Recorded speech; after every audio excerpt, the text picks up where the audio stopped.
Hey everyone, ओम नमः शिवाय and welcome back to the channel. I hope कि आप सभी ठीक होंगे और अपना भी ध्यान रख रहे होंगे और आप सभी की तैयारी भी एकदम अच्छे से चल रही होगी। तो आज किस चीज़ के बारे में बात करने वाले हैं? देखो, अभी फ़िलहाल तो मैं आप सभी को कुछ ज़रूरी चीज़ें बता देती हूँ क्योंकि मेरे पास बहुत सारे ऐसे कमेंट आ रहे थे कि इतने दिन से कहाँ हूँ, एक्टिव नहीं हूँ कुछ भी। तो मैं सबसे पहले आप सभी को बता दूँ कि मेरे चल रहे थे डीएलएड के एग्ज़ाम, जो कि मेरठ में थे। मेरे तीन दिन तक एग्ज़ाम हुए थे, लेकिन 8 पेपर थे। मतलब 8 पेपर को 3 दिन में ख़त्म करा देते हैं। ये एक दिन में ही 2-2 3-3 पेपर आप सभी के होते हैं, इसलिए 3 दिन के अंदर 8 पेपर पूरे कंप्लीट करा लिए जाते हैं। एक मेरा 30 तारीख का पेपर था, फिर 31 का था और उसके बाद 3 तारीख का पेपर था। तो ऐसे 3 दिन करके पेपर हुए थे, जिस वजह से मैं एक्टिव हुई नहीं थी। और मेरे पास ना कुछ लोगों के कमेंट ऐसे आ रहे थे कि दीदी हमने आप सभी को मेरठ में देखा है। तो बिल्कुल हो सकता है कि आप सभी ने देखा होगा कहीं पर मेरे को मेरठ में। मेरा जो सेंटर आया था, क्योंकि अभी तो देखो पेपर कंप्लीट हो चुका है, मैं आपको बता सकती हूँ। मेरा सेंटर आया था मेरठ में, मेरा सेंटर आया था खालसा कन्या इंटर कॉलेज था मेरा। तो वहाँ पर थी मैं। अगर आपने उसके आसपास कहीं को मेरे को देखा होगा तो हाँ, ऑफ कोर्स मैं ही होंगी वो, क्योंकि मुझे मिले थे वहाँ पर कई लोग। एक लड़की का पेपर था वहीं पर, उसी कॉलेज के अंदर जहाँ पर, मतलब उसी स्कूल के अंदर, उसी कॉलेज के अंदर जहाँ पर मेरा पेपर था। मतलब उसका भी वहीं पर सेंटर था जहाँ मेरा सेंटर था। तो उसने मेरे को पहचान लिया था। मतलब ऐसा होता है ना कि जब भी आपको कोई देखता है तो एकदम सडनली ऐसे नहीं बोलता कि सबसे पहले उनका ना एक ही रिएक्शन होता है, आपका नाम चंचल है, आपका यूट्यूब चैनल है ना, अच्छा।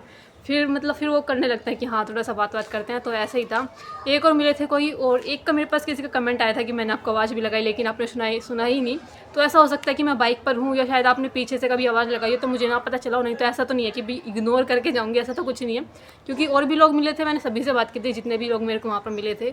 तो ये रहा था, मैंने बता दिया कैसे रहा, सब चीज़ें कैसे रही। और अगर मैं पेपर की बात करूँ तो 8 जो पेपर हुए थे, इसमें से मुझे लगता है ठीक ठाक सही थे। ठीक है, सब पास हो जाऊँगी, शायद उतने ही आ सकते हैं, शायद जितने पहले थे तो उतना ही शायद इसको रह सकता है, उससे थोड़ा बहुत कम मुझे नहीं पता रहता एक्चुअली। मैं सही बताऊँ तो कि मेरे पेपर कैसे हुए, क्योंकि मैं एक भी क्वेश्चन आकर चेक नहीं करती हूँ कि मेरे ऑब्जेक्टिव ठीक हुए हैं या फिर मेरे अति लघु क्वेश्चन कैसे गए, कौन सा क्वेश्चन कैसा हुआ, कुछ नहीं देखा मैंने। एक तो सबसे पहले ना आते यही टेंशन हुई कि मैंने ना एक न्यूज़ देखी, अभी इस पर यूट्यूब पर आ रहा था।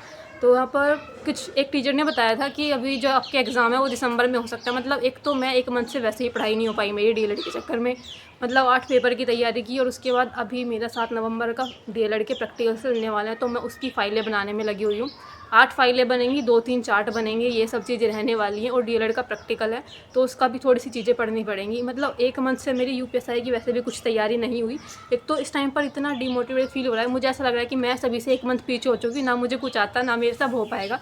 क्योंकि मतलब एक तो मुझे वो न्यूज़ देखकर ऐसा लगा कि दिसंबर में पेपर और अभी मेरे प्रैक्टिकल चल रहे हैं। मतलब 7 तारीख तक तो प्रैक्टिकल है, एटलीस्ट तब तक तो मैं इसमें ही लगी रहूँगी। उससे पहले भी मैं 1 मंथ कुछ नहीं पढ़ा मैंने, बिल्कुल भी। सिर्फ मैंने 1-2 मॉक टेस्ट, तो ऐसा हुआ था कि मैंने बीच में टाइम निकाल कर अपना एक आधा मॉक टेस्ट लगाया होगा यूपीएसआई का।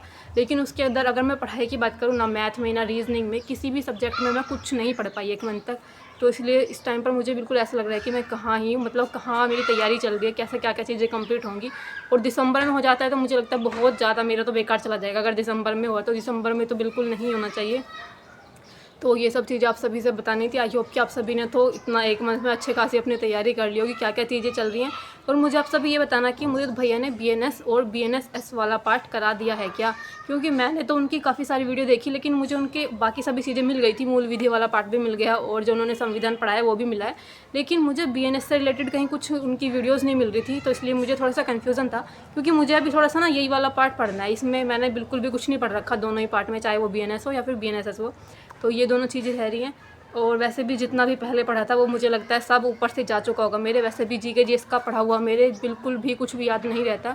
तो सारी चीज़ें करनी पड़ेगी, और मुझे ऐसा लग रहा है कि दिसंबर तक कैसे चीज़ें कंप्लीट हो पाएंगी। मतलब 4 सब्जेक्ट हैं, 4 के ऑलमोस्ट 5 हैं, आप इनको मान सकते हो, क्योंकि मूल विधि और इनको पूरा अलग ही मानकर चलना पड़ता है। तो यही सब चीज़ें बतानी थी। और हाँ, मैं डीएलएड की बात करूँ तो देखो, किसी लोगों के कमेंट आए थे मेरे पास कि क्या क्या चीज़ें रहती हैं। जैसे अगर किसी की बैक वगैरह लग जाती है तो क्या क्या रहता है। देखो, मुझे सही में नहीं पता ढंग से कि आपके कितने सब्जेक्ट में बैक होती है, तो फिर आपको दोबारा करना पड़ता है, ऐसा तो कुछ होता है। शायद 2 सब्जेक्ट में अगर आपकी बैक है तो आपको सिर्फ बैक के पेपर देने होंगे, और अगर शायद 3 सब्जेक्ट या ज़्यादा सब्जेक्ट में आपकी बैक लगी हुई है तो आपको पूरा सेमेस्टर ही रिपीट करना पड़ता है, वो ऐसा होता है। तो यही सब चीज़ें बतानी थी। और मेरे पेपर के बारे में अगर आप सब जानना चाह रहे होगे कि कैसे हुए पेपर, तो मुझे लगता है मेरा सेकंड पेपर थोड़ा ज़्यादा अच्छा नहीं हुआ था। वो मुझे थोड़ा सा एवरेज सही लग रहा था, पता नहीं क्या होगा उसमें, शायद 35 के करीब शायद नंबर आ जाएँ, 35 के करीब शायद आ जाएँ, तो ये लग रहा था। और बाकी जिस चीज़ का थोड़ा ज़्यादा डर था कि कंप्यूटर और संस्कृत का क्या होगा, हो जाऊँगी शायद उनमें, तो पास तो हो ही जाऊँगी शायद। मुझे पक्का बिल्कुल नहीं पता रहता है कि मेरा क्या नंबर आएगा, क्योंकि मैंने एक भी क्वेश्चन नहीं मिला है कि किस क्वेश्चन में क्या रह सकता है, क्या चीज़ें रहेंगी। मुझे लगता है कि जैसा पेपर जाना था वो जा चुका, बेफालतू में मैं उसकी चीज़ों को मिला कर कि इस वाले क्वेश्चन में ये था, इसमें ये था, अलग अलग टीचर्स उसका एनालिसिस करा रहे होंगे, ये सब चीज़ें रह रही होंगी। मैंने कोई सा पेपर चेक नहीं किया, तो ये सब चीज़ें रहने वाली है। अभी फाइल बनाने में लगी हूँ। आप सभी बताना कि आप सभी की तैयारी कैसी चल रही है, मॉक टेस्ट में क्या स्कोर चल रहा है। फिलहाल हाँ, मैंने एक मॉक टेस्ट का एनालिसिस किया था, मतलब मैंने सिर्फ हिंदी वाला पार्ट किया था उसमें, और जीके जिस वाला पार्ट किया था, और एक क्वेश्चन मेरा गलती से रीजनिंग वाला अटैम्प्ट हो गया था, वो स्टार्टिंग में अटैम्प्ट हो गया था, तो मैंने वो शॉर्ट अपलोड कर रखा था। तो उस पर किसी लड़की का कमेंट आता है कि देखो कितने फेक लोग हैं, लिख रखा है हिंदी और जीके जीएस वाला पार्ट है, और क्वेश्चन देखो इनके, क्वेश्चन में एक क्वेश्चन एक्स्ट्रा रहा होगा, क्योंकि मैंने बताया एक क्वेश्चन मेरा रीजनिंग का अटैम्प्ट हो गया था और मेरा ध्यान भी नहीं गया था, क्योंकि रीजनिंग बिल्कुल शुरू में रहती है, तो मेरा उस पर शायद क्लिक हो गया होगा। तो इतनी सी बात के लिए मतलब इतना सुना है कि ये लोग बेवकूफ़ बनाते हैं, ये लोग फेक हैं, और ये इतना है, ये वो है, ये वो है। तो ऐसे भी लोग हैं देखो। तो फिलहाल तो अपनी तैयारी ऐसे करते रहना। बाकी प्लीज़ बता दो कि क्या, कहाँ से क्या क्या चीज़ें पढ़ें, क्योंकि दिसंबर में कैसा हो सकता है भाई पेपर। मुझे तो सच में इस चीज़ की टेंशन हो रही है, बिल्कुल भी तैयारी नहीं हो पाएगी अगर दिसंबर में होता है पेपर। और बाकी जितने भी लोग एनालिसिस या मॉक टेस्ट वगैरह के बारे में पूछते रहते हैं, टेस्ट बुक पर फ्री मॉक टेस्ट के बारे में मेरे पास बहुत सारे कमेंट आते हैं। टेस्ट बुक पर फ्री मॉक टेस्ट सैटरडे में आता है, और शायद 9 बजे के करीब आता है, 9 बजे या फिर 9 बजे के बाद आता है। और RWA पर जो मॉक टेस्ट आता है, और मेरे पास कमेंट ये आ रहे हैं कि इसका एनालिसिस कैसे करें मॉक टेस्ट का, RWA के मॉक टेस्ट का। सबसे पहली बात तो जब आप मॉक टेस्ट लगाओगे, वो उसका जो सोल्यूशन होगा वो आप नहीं देख पाओगे उस दिन RWA का, अगले दिन वो आप सभी उसका सोल्यूशन देख सकते हो। अभी कुछ टाइम से ऐसा हुआ है, क्योंकि अंकित सर ने ऐसा कर दिया, पहले वो एनालिसिस कराते हैं कि कितने लोगों का कितना स्कोर रहा, क्या क्या चीज़ें रहीं, दैन उसके बाद आप देख सकते हो कि आपका क्या किस सब्जेक्ट में क्या क्या स्कोर रहा है। और अब यहाँ एक चीज़ और मुझे बतानी थी, मैंने OMR शीट मतलब ऑर्डर कर दी है, मुझे लगता है शायद 2-3 दिन में आ जाएंगी, लेकिन मुझे ना कोई भी 160 क्वेश्चन वाली OMR शीट नहीं मिली थी। मैंने बहुत सर्च किया था, और जो बाकी बहुत जो OMR थी मतलब बहुत ज़्यादा महंगी थी, तो मैंने शायद 150 के करीब में मैंने एक OMR ऑर्डर की थी। उसके अंदर शायद 100 के करीब थे, मतलब 100 शीट्स थी, और क्वेश्चन जो थे एक ही OMR के अंदर 180 क्वेश्चन थे। तो मुझे लगा चलो ठीक है, कोई बात नहीं, 20 क्वेश्चन हटा दिया करूँगी, और ज़्यादा से ज़्यादा मैं क्या ही कर सकती हूँ, क्योंकि या तो कोई 200 क्वेश्चन वाली OMR थी, या फिर 100 क्वेश्चन वाली थी, या 150 क्वेश्चन वाली थी।